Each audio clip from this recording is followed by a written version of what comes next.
Merhabalar, kanalıma hoş geldiniz. Bugün tarifimde mercimekli bolognese var. Bolognese tabii ki normalde kıymayla yapılıyor. Yani İtalyanlara uygun olan bu tarif. Bizim kıymalı makarnanın farklı bir türü.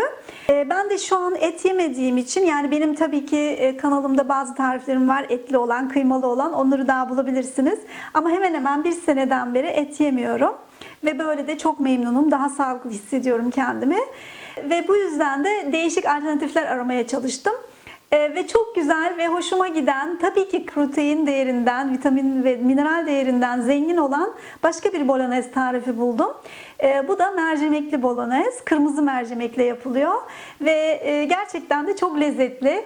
Ve hiç bana kıymalı tarifi aratmıyor.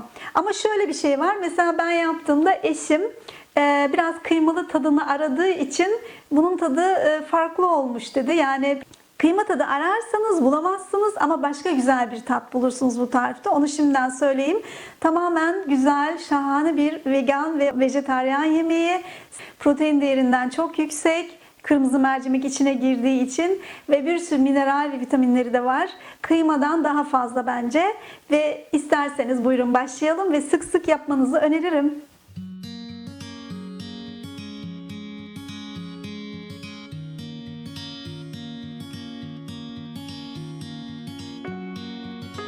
Bu tarifin malzeme listesini detaylı olarak videomun altındaki açıklamada bulabilirsiniz.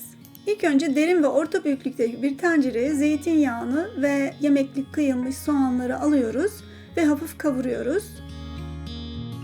Soğanlar biraz kavrulunca çok küçük kesmiş olduğumuz havuçları da ekliyoruz. Ve bunları da soğanlarla birlikte tenceremizin kapağını kapatarak hafif kavuruyoruz. Ve açıp tekrar karıştırıp İçine bu sefer küçük küçük doğramış olduğumuz yeşil biberleri de ekliyoruz. Yine arada kapağını kapatıyorum. Yemeğimizin aroması daha güzel olsun diye. Ve karıştırıyorum. Şimdi salçasını ekleyebiliriz. Yani birkaç dakika sebzeleri kavurdum. Ve salçayı da iyice içine karıştırıyorum ilk önce. Ve şimdi çok önemli, biraz balzamik sos veya sirke ve soya sosu içine ekliyorum. Bu yemeğin, bu sosun püf noktası, çok önemli. Ve biraz da kekik ve pul biber içine ilave ediyoruz. Ve varsa füme toz biber, çok güzel lezzet veriyor. Ve tabii ki tuz içine katıyoruz. Biraz da karabiber. Ve şimdi baharatlarıyla birlikte de karıştırıyoruz. Ve şimdi rende domates veya küçük küçük kesilmiş kutu domates de olabilir. İçine ekliyorum ve karıştırıyorum. Ve domates de kaynamaya başlayınca biraz su içine ekliyorum.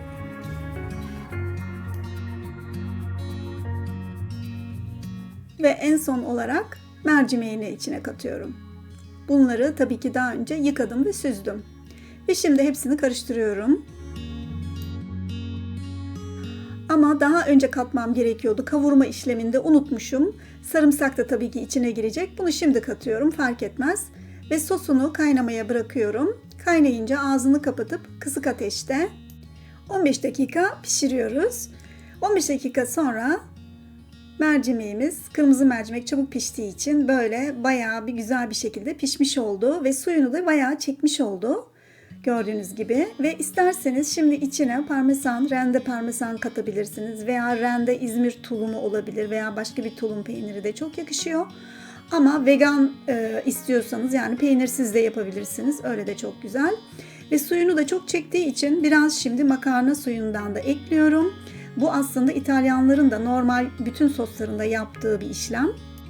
Sos hem böyle daha güzel bağlanıyor, yağı üst tarafa çıkmıyor ve daha da güzel bir tadı oluyor. Ve şimdi sosum aslında bitmiştir ve servise hazır. Böyle servis yapabilirsiniz. Dediğim gibi isteğe bağlı, yani içine muhakkak peynir eklemenize gerek yok.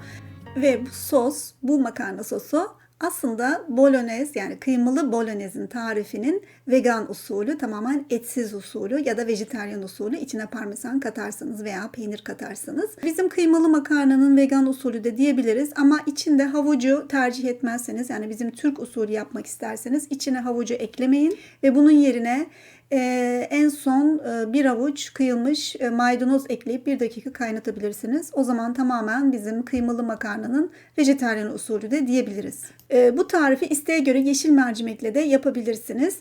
Ağız tadınıza göre havuç ekler veya eklemezsiniz. O tamamen size bağlı. Tabii ki havuç girdiği zaman daha da sağlıklı oluyor. Bir denemenizde fayda var bence. Özellikle bu tarif etsiz, doyurucu ve sağlıklı yemek alternatifleri arayanlar için uygun. Ve tabii ki bu pahalılıkta et alamıyorum, aileme ne pişireceğim diye soranlar için de çok uygun ve besleyici bir tarif bence. Ve muhakkak herkesin denemesini isterim. Ve bu tarifi beğenirseniz tabii ki bana da bir beğeni verirseniz çok sevinirim şahsen. Ve yeni videolarımı görmek için abone olmayı sakın unutmayın. Ve bir dahaki tarifimde görüşmek üzere. Hoşça kalın.